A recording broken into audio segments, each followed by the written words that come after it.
Good morning. Now, for some reason, since my last sermon, it seems like folks are a little less willing to have a conversation with me. And I'm guessing none of you want to be my next sermon topic. If you'll allow me to this morning, I would like to bring a message to you more focused on our youth. And I hope that in doing this, there will be a few nuggets that we can all take away from this. And now, I didn't realize that when I was preparing this lesson that this was going to be the start of spring break. And so I suspect that we have many people traveling right now. So maybe this is bad timing, but that's okay. The very first sermon that I brought to you on a Sunday morning, I told you how I'm 6'5" tall, and I played basketball in high school. And oddly enough, 20 years ago this weekend was the state basketball tournament that story came from. Now, what I didn't tell you about myself at that time was that I only weighed about 160 pounds soaking wet. 6'5", 160 pounds. And it wasn't by choice. I ate everything in sight. I worked out. I lifted weights. I tried all these different programs to help gain muscle mass. Nothing worked.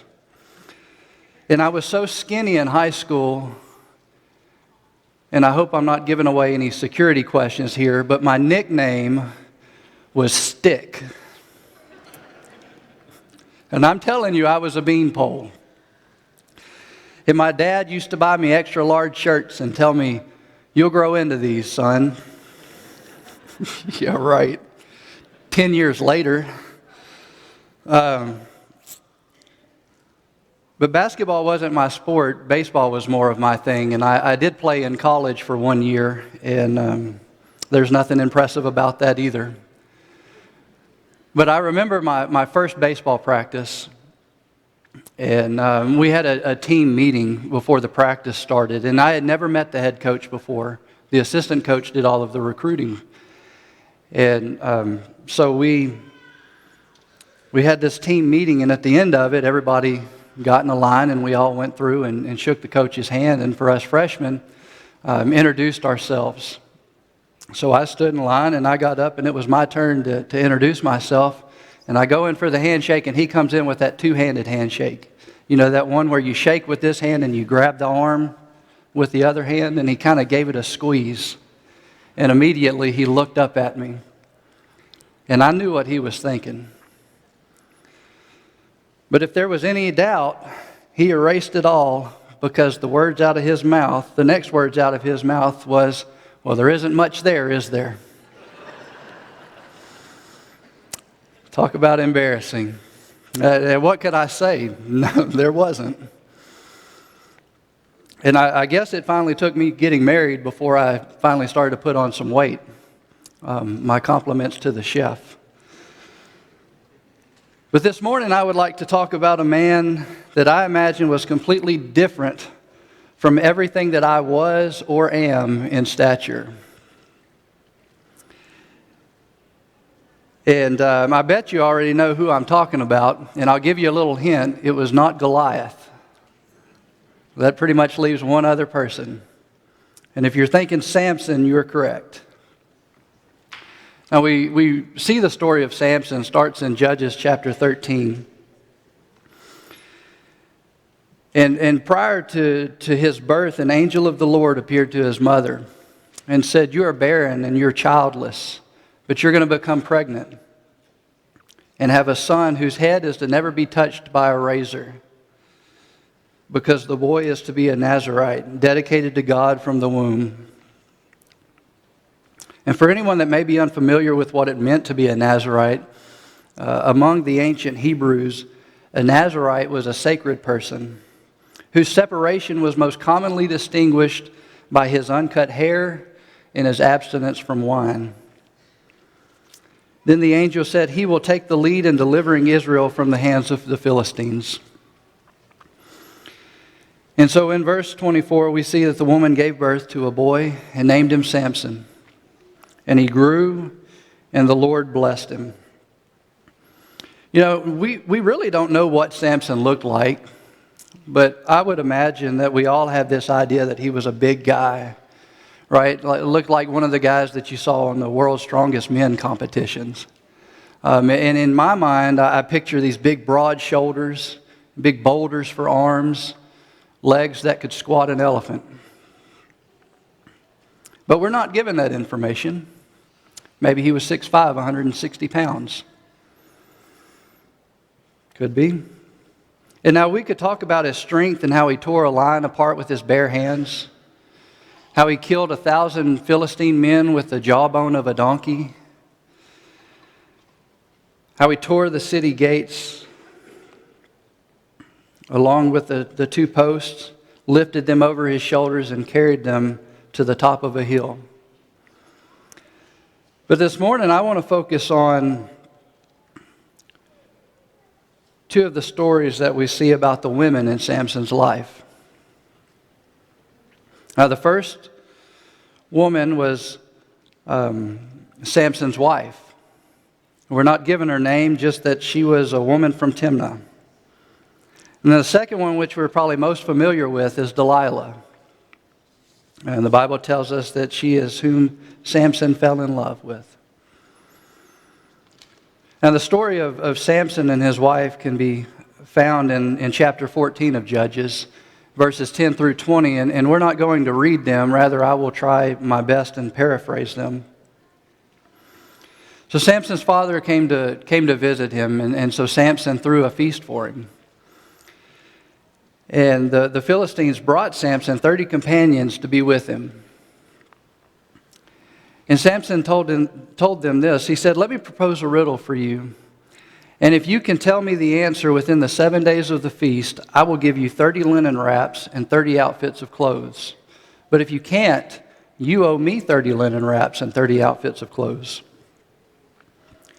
And so the men agree, and Samson tells them the riddle. But the men couldn't figure out the answer. So they went to Samson's wife. And they told her, "Entice your husband so that he will tell us the riddle, or we will burn you and your father's house with fire." And we read in verse 16 of this chapter that Samson's wife wept in front of him. And she said, "You only hate me, and you do not love me. You have proposed a riddle to the sons of my people and have not even told it to me." And Samson replied to her, and he said, "I have not even told it to my mother and father. Should I tell you?" But she wept for 7 days while the feast lasted. And on the 7th day, Samson finally told her the answer. Not because he wanted to, but because the Bible tells us, because she pressed him so hard. Well, guess what? She went back to the Philistine men and told them the answer to that riddle. And so the men came back and gave Samson the answer, just as Samson's wife had given them. And verse 19 says, "The Spirit of the Lord rushed upon him, and he went down to Ashkelon and killed 30 men of them, and took what they were wearing and gave the outfits of clothes to those who told the riddle. And his anger burned, and he went up to his father's house. But Samson's wife was given to his companion, who had been his friend." That's story number one. Now, if we skip over to chapter 16, this brings us to our next story involving Delilah. And I'm aware that most of us in here know this story. So please bear with me as we go through it, because what I want you to see is I want you to see the similarities between the story we just read and this story. And at this time, the Philistines were looking for revenge on Samson. This comes after he has burned their crops down because his wife was given over to his friend. He killed 1,000 men with the jawbone of a donkey, and this is after he tore the gates off the city. The governors of the Philistines came to Delilah, and they asked her to entice him and see where his great strength lies, and how we can overpower him so that we may bind him to humble him. Then we will each give you 1,100 pieces of silver. So 3 times, Delilah asked Samson where his great strength lies and how he can be bound to humble him. Now, I don't really understand why she would tell him the reason for her question. But nonetheless, she did, and Samson was not to be fooled. Right? Instead, each time Samson gave her the runaround. First, he said, if they bind me with 7 fresh animal tendons that have not been dried, then I will become weak and be like any other man. The second time, he said, if they bind me tightly with new ropes which have not been used, then I will become weak and be like any other man. The third time, he said, if you weave the 7 locks of my hair with the web and fasten it with a pin, then I will be weak like any other man. And so Delilah tried all these things. And as the Philistine men were waiting and hiding, ready to ambush Samson, each time he broke free. He broke the tendons, he broke the ropes, and he pulled out the pin of the loom and the web. And in verse 15, Delilah says to him, how can you say I love you when your heart is not with me? You have toyed with me these 3 times and have not told me where your great strength is. Then we read in the next verse that she pressed him daily with her words and urged him so much his soul was annoyed to death. Are you ladies seeing where I'm going with this? No. I'm smarter than that. But it is an interesting pattern. So because of this, Samson was tired. And he told her all that was in his heart about how he has been a Nazirite from the time that he was in his mother's womb, and how a razor has never touched his head. He said, if I am shaved, then my strength will leave me, and I will become weak like any other man. And guess what? While he was asleep, Delilah shaved his head, and his strength left him. This time when she told him the Philistines were coming, he was not able to break free as he had done before. And the Philistines seized him and gouged out his eyes. And they brought him down to Gaza, restrained him with bronze chains, and he became a grinder in the prison. Now, why do I tell you those stories? Well, I was having a conversation with a gentleman a couple of weeks ago, and he asked me a question. And his question was, what worries you most about raising children today? And to be honest, this is something that Candace and I have had in-depth conversations about many times. And I would imagine that anybody here who's a parent has had this conversation. And I believe that the answer that I gave was probably the answer that my parents would have given, and their parents would have given, and their parents would have given. And we go back generation after generation, and this is the number one worry of trying to raise a Christian family.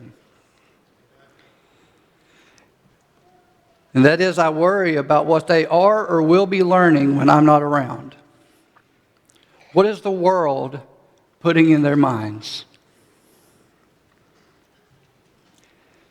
And I'm not just talking about the classroom. I worry about what they're learning from their friends, and what they're learning from the TV. When they're old enough, I wonder what they're going to learn from the internet and social media. Because even at 8 and 6 years old, Kate doesn't count right now. We're already starting to see the effects of the world on our children. And I can't tell you how many kid-friendly movies or TV shows that I've had to turn off because of language or worldly depictions that I don't want them hearing or seeing. How many times I've had to say, "Where did you hear that from?" And then explain to him why we don't talk that way, why we don't say those words. You see, I want my kids to be different. It doesn't mean that I want them to look goofy, be 6'5", 160-pound bean poles. If that's what's in the cards for them, I can't help that. But when my children grow up, I want the people around to notice that by their words, their actions, and their deeds, they're not like everyone else. They talk different. They act out of truth and love and not out of selfish ambition. And they do good to others. Now, I'm 37 years old. And for as long as I can remember, I've heard the phrase, our kids really have it hard these days, when talking about the temptations that they face. And it is just as true 37 years ago as it is today. It's hard. We call it peer pressure, right? And I found this definition of peer pressure that I'd like to share with you. It says it is the process in which individuals within the same group influence others in the group to engage in a behavior or activity that they may not otherwise engage in. Now, there are many different types of peer pressure, but there's three most common types when we think about peer pressure, and those are spoken, unspoken, and negative peer pressures. Now, spoken peer pressure is the type that involves one individual asking another to participate in some type of behavior. Unspoken peer pressure involves an individual being exposed to certain behaviors, trends, or choices of others and feeling a pressure to conform. Negative peer pressure can challenge individuals to do things they may not usually do and engage in such behaviors because others are doing so, and it's a way to belong. This is the one where we get the phrase, "If all your friends were jumping off of a bridge, would you do it?" And the devil knows exactly how to use these things to his advantage and to our disadvantage. And I feel like this is a good moment to stick in 1 Corinthians chapter 15, verse 33. Bad company corrupts good character. Because kids today can be brutal, especially with things like social media. And they will push and push until you, like Samson, are annoyed to death. And it's in these moments that it becomes real easy to let your guard down. And if you choose your friends, the world, in those instances, are you not any different than Samson? You have let them shave your head, and now you have become weak as any other man. You look just like the world. You are spiritually bald.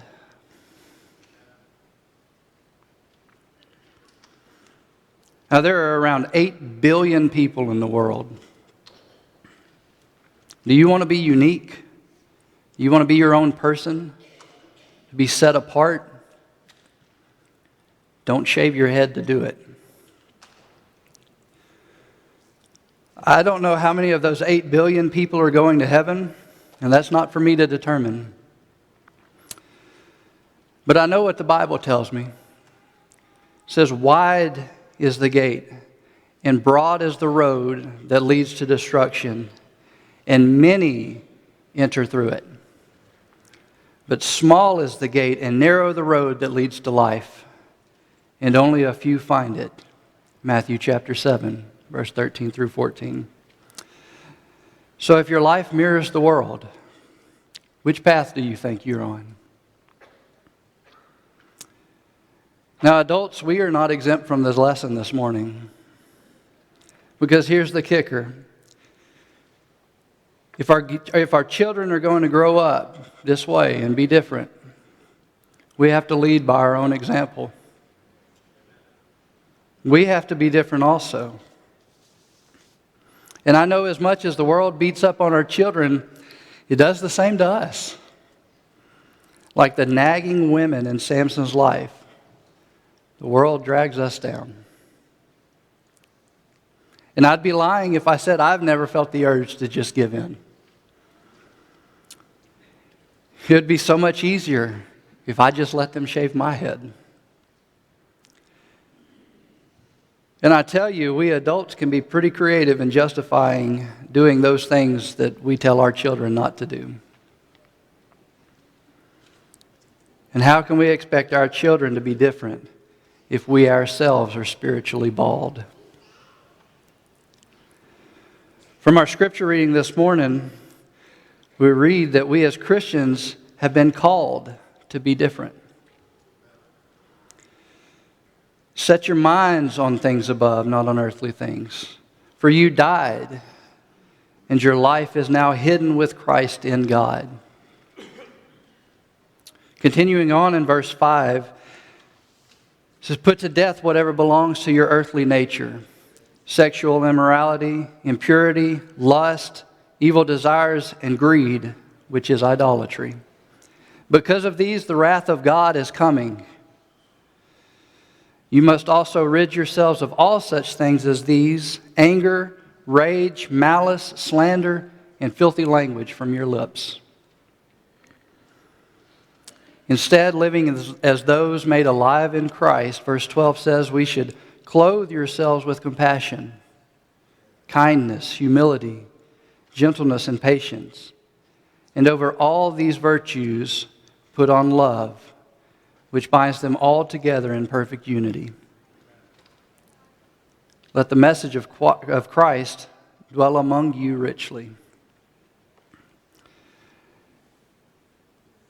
Now, the story of Samson does not end with the embarrassment of his weak moment. Remember, the angel said to his mother that he would take the lead in delivering the Israelites from the hands of the Philistines. And so in verse 22 of Judges 16, it says, but the hair on his head began to grow again after it had been shaved. And during a celebration to the Philistine god, the rulers shouted, bring out Samson to entertain us. So they stood him among the pillars, and Samson prayed to God. And he says, Sovereign Lord, remember me.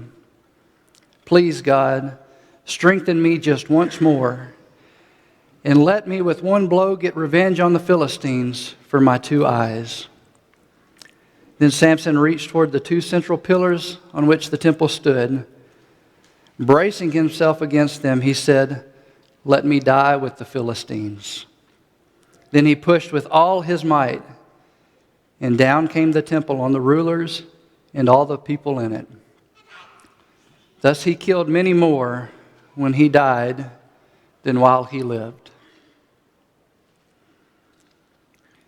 You see, there's coming a day when Christ will avenge his people.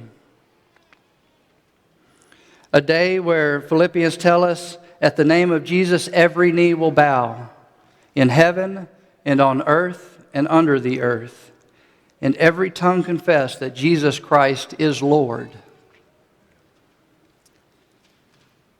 And when that day comes, what kind of haircut are you going to have? Are you going to be spiritually bald? Or are you going to have this lush head of hair?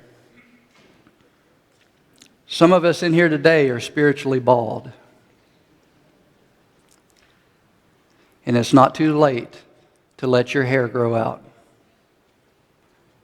Jesus has provided that way. Jesus has given us a way to come in contact with His blood, the only thing that can save us from an eternal fire.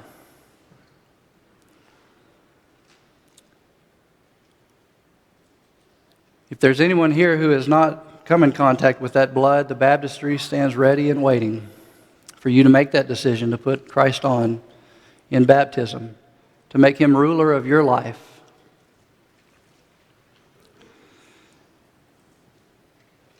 Maybe there's someone here who's spiritually bald. They need the prayers of the congregation to help them get through, to help them start letting their hair grow out. We offer an invitation at this time. It's yours as we stand and sing.